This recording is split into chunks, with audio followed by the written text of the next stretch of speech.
life has just one single aim, that is to restore childhood, that is to restore freedom.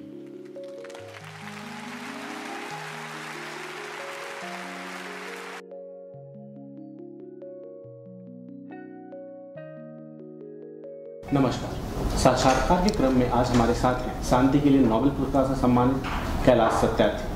आइए एक नज़र डालते हैं इनके अब तक के सफर पर।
नमस्कार सर। नमस्कार।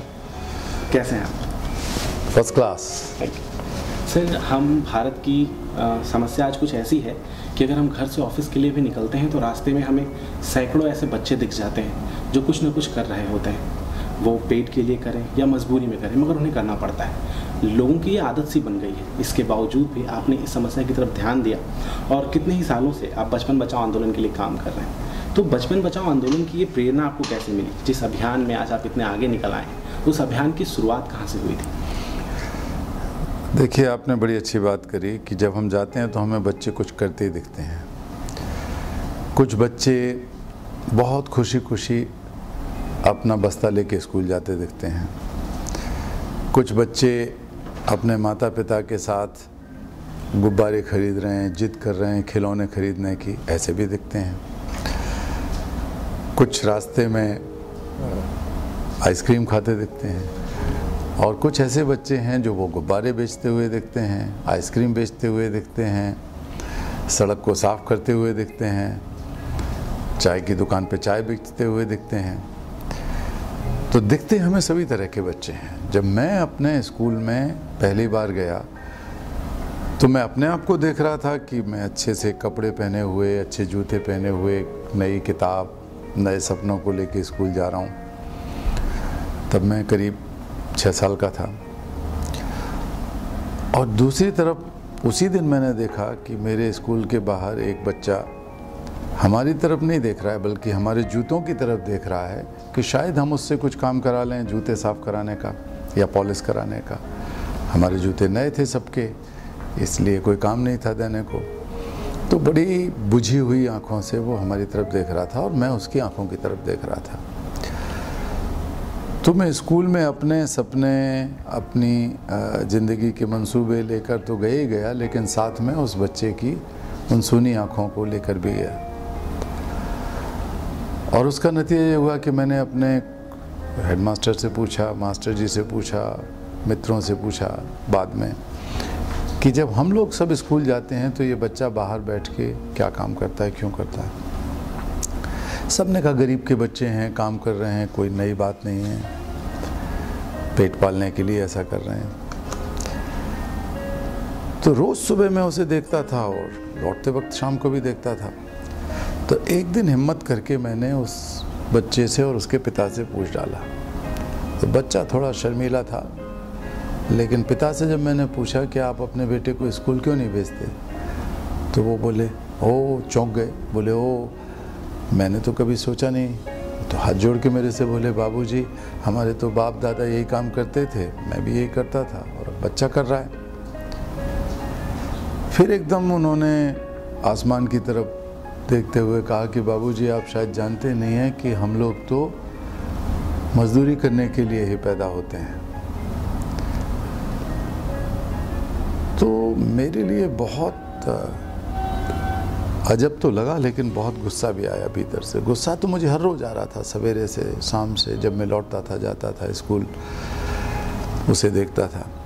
लेकिन जब एक पिता ने ये कहा कि हम लोग काम करने के लिए पैदा हो रहे हैं, तो मुझे लगा कि ये लोग झूठ बोल रहे हैं सबके सब, जो कहते हैं कि अरे गरीब के बच्चे हैं, गरीब के बच्चे हैं,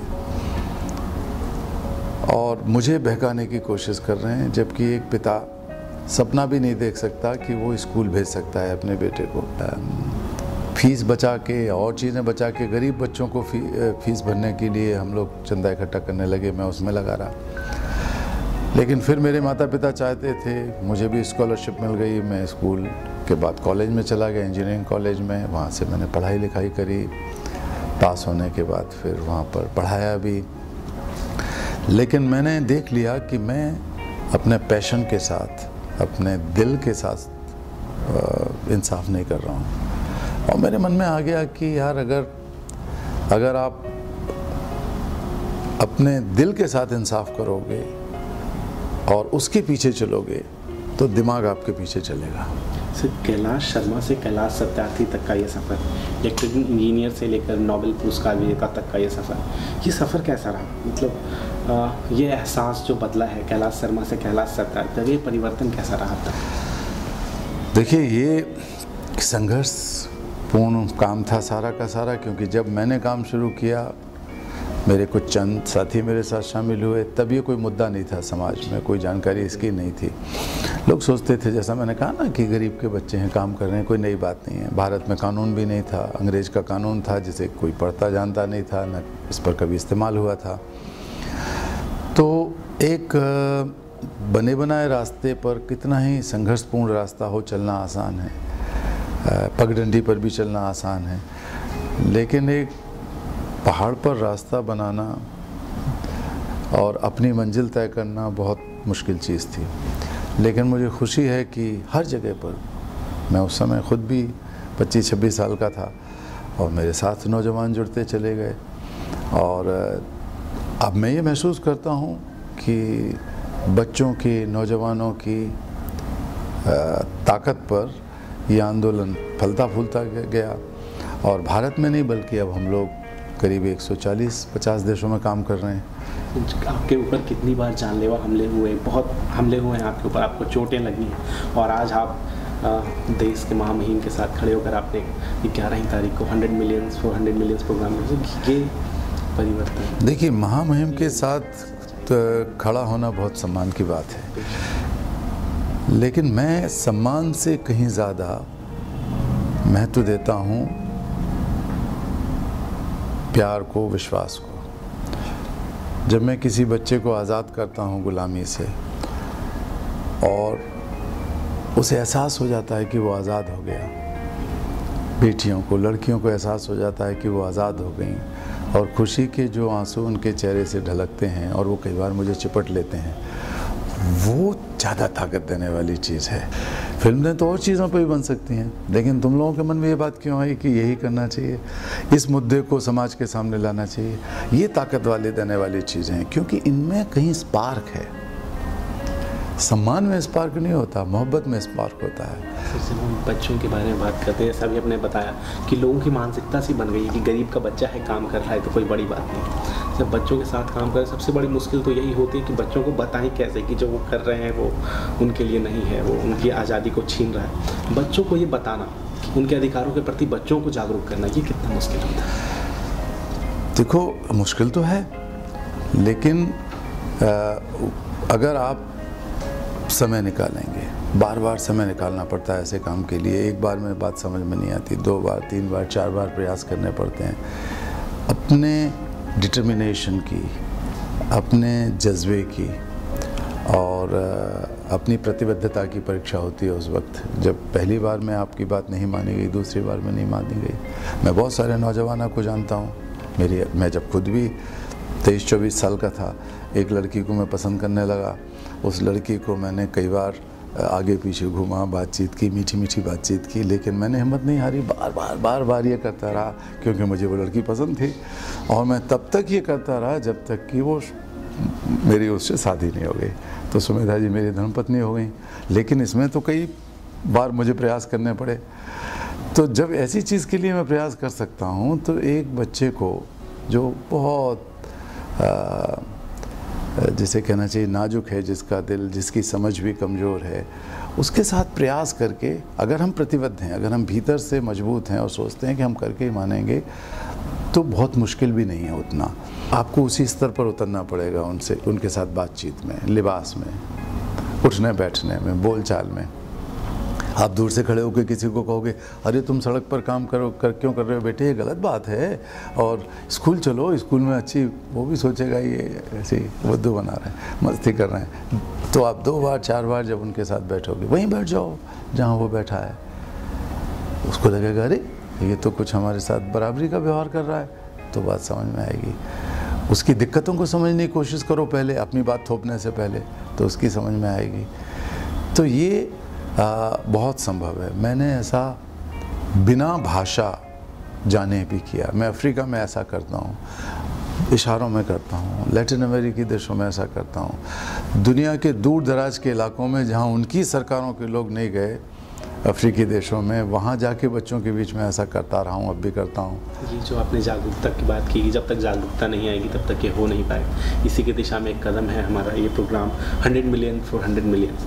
तो इसका विचार कैसे आप? देखिए, मैं तो कोई सिखाने वाला पंडित नहीं हूँ, ना मैं अपने आप को ऐसा विद्वान मानता हूँ। मैं सोचता हूँ कि मेरा रिश्ता जो नौजवानों के साथ है वो दोस्ती का रिश्ता है, और दोस्तों के नाते एक दूसरे को सलाह दे सकते हैं, एक दूसरे से सीख सकते हैं, एक दूसरे के काम में हाथ बटा सकते हैं। तो इतने सालों में मैंने सीखा, बहुत सारी चीज़ें सीखी, लेकिन एक बात दृढ़ता के साथ सीख ली अब, कि जो पारंपरिक तौर तरीके हैं समाज को चलाने के, सरकारों को चलाने के, लोकतंत्र को चलाने के, धर्मों को चलाने के, व्यापार को चलाने के, घर को चलाने के, इनमें कई अच्छाइयाँ हो सकती हैं, लेकिन वो एक अच्छे ऐसे समाज का निर्माण नहीं कर पा रहे हैं, ऐसी दुनिया का निर्माण नहीं कर पा रहे हैं जो दुनिया सुरक्षित हो, जो दुनिया डर से मुक्त हो, भय मुक्त हो, जो दुनिया एक दूसरे की मदद करती हो। ऐसी दुनिया का निर्माण ये सब मिलकर नहीं कर पाए हज़ारों सालों में। तो मैं सोच रहा हूँ कौन करेगा, मैं भी नहीं कर सकता।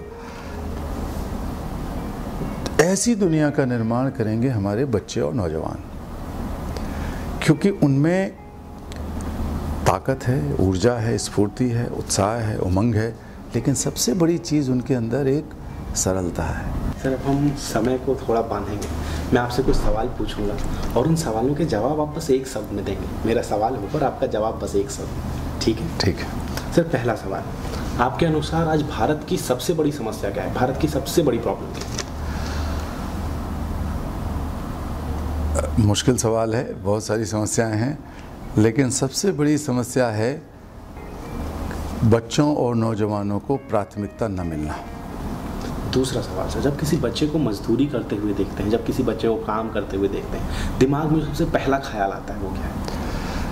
मुझे लगता है मेरा अपना बेटा, मेरी अपनी बेटी दूसरों की गुलामी कर रहा है। आपके आदर्श पुरुष कौन है? आपका आइडियल कौन है? आपके अपना आइडियल किसको मानते हैं? मेरा आइडियल आप हैं, नौजवान लोग हैं। ऐसा कोई भी नौजवान जो बेहतर समाज रचना का सपना देखता है और जज्बा रखता है कि मैं ऐसे कर डालूंगा, वही मेरा आइडियल है। सर, एक ऐसा लक्ष्य जिसके बारे में आपने बहुत समय से सोच कर रखा है मगर अभी तक आप उसे प्राप्त नहीं कर पाए, उसके नज़दीक आप लगातार पढ़ने की कोशिश करें, वो लक्ष्य क्या है? मैं बाल मित्र दुनिया बनाना चाहता हूँ। सब लोग बच्चों से न केवल मोहब्बत करें बल्कि उनका सम्मान करें, दोस्त के नाते उनकी इज्जत करें, उनको सीखें, उनको सिखाएं। जो बच्चों और बड़ों में रिश्ता होता है, ऊंच नीच का रिश्ता, उसको ख़त्म करें, एक दोस्ती का रिश्ता कायम करें। अब एक सवाल से जिसमें हम थोड़ी अपनी तारीफ़ करवाएंगे आपसे, अब तक आपने जितने इंटरव्यू दिए उनमें से सबसे अच्छा कौन सा है? मुझे ध्यान नहीं आ रहा, मैंने हज़ारों इंटरव्यू दिए होंगे अपने जीवन में, बल्कि अनगिनत इंटरव्यू दिए हैं।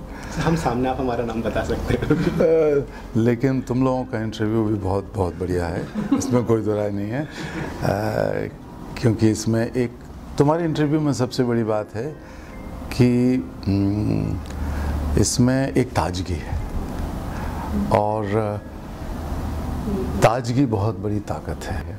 सर, जो युवा हमें देख रहा है, जो यूथ हमें देख रहा है, उनसे आप क्या कहना चाहेंगे उनके लिए? भाई मैं तो पूछना चाहूँगा कि तुम भाई कैलाश सत्यार्थी को अपना दोस्त मानते हो कि नहीं मानते?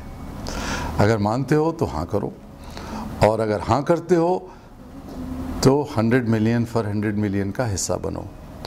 मैं जो लोग बाहर खड़े होकर तालियां बजाते हैं, ऐसा मानता हूं कि वो इतिहास में कोई परिवर्तन नहीं करते, भीड़ की तरह, भेड़ चाल की तरह चलते हैं। जो हिम्मत करके मैदान में कूदते हैं इस बात की चिंता किए बगैर कि वो जीतेंगे या हारेंगे, वही दुनिया का इतिहास बनाते हैं। तुमसे मेरी अपेक्षा है कि तुम बाहर खड़े होकर तालियां बजाने वाले ना बनो, बल्कि इतिहास के रचनाकार बनो।